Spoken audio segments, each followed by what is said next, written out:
Thank you so much for tuning in today to my channel. I will be showing you how to make whole wheat sourdough bread. So I'm so sorry I skipped some of the steps in this video. I'm already mixing the flour and I will leave the measurements in the description section so you can see what to add. So here I have some rye flour, I have some whole wheat flour, and I believe I have some bread flour in this mix. So because there's whole wheat tends to absorb a lot of water, so you just want to really add water to it, and before you know it, it comes together nicely. And I've noticed that whole wheat actually proves faster than regular bread flour, but it's something you can experiment with on your own. And it just kept doubling, so I had to transfer it to a bigger pot. So making this bread in big batches is so much more difficult just because sometimes the flour just grows and grows and grows and really there is just no stopping it if you have an active starter. So I have shown some of the ways that you can measure your starter in previous videos, so you can definitely check that out. So this is just my play channel. Thank you so much for being here. And I've been making all these sourdough recipes, and I just felt like starting to share it with the world. I know there are several other videos on here, but this is my own vlog, so I'm also documenting it for myself and for my family.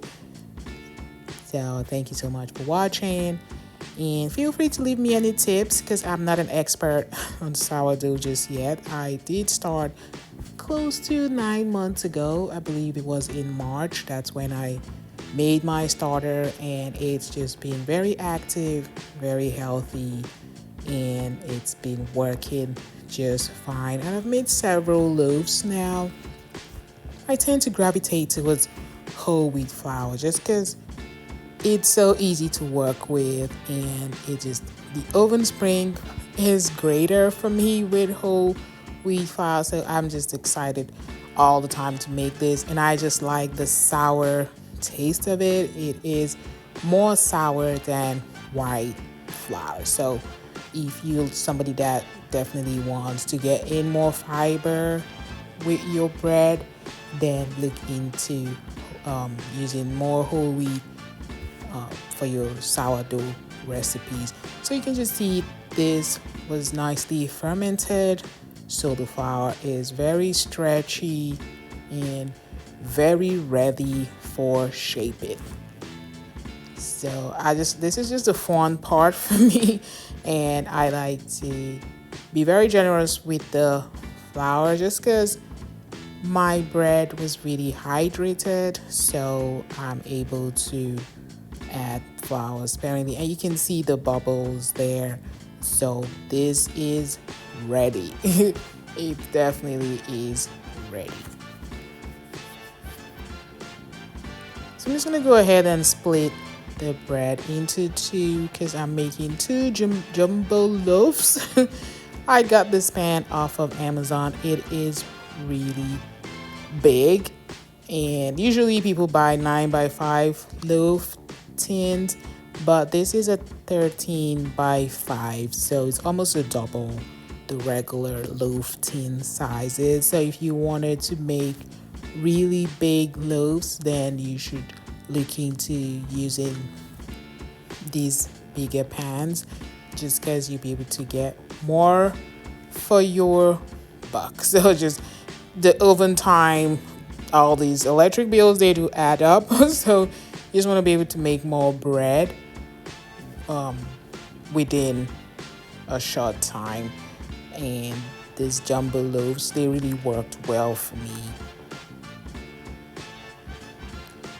So because of the size of my tin, I'm definitely trying to shape my bread in that form just so it fits in nicely when I do my final proofing, and just balances properly inside the tin.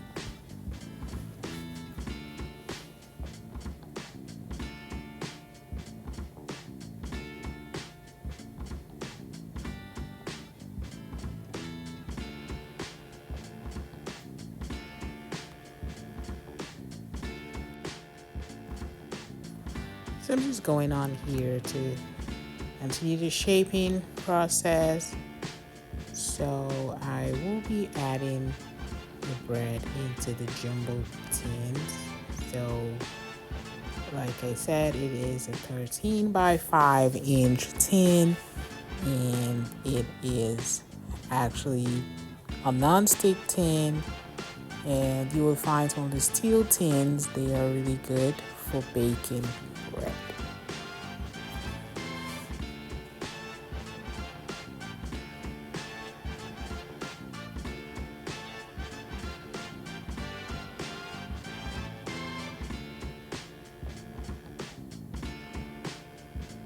Just getting it ready for the final proofing, which I will be doing in the refrigerator for about 2 hours.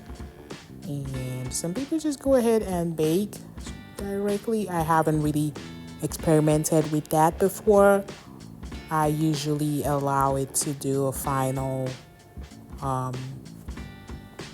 proof before I bake. So you can do a cold proof, or you can put it on your counter, and I believe that will still work. Some people, after doing their final proof, they go ahead and put it in the freezer for about an hour while they heat up their oven.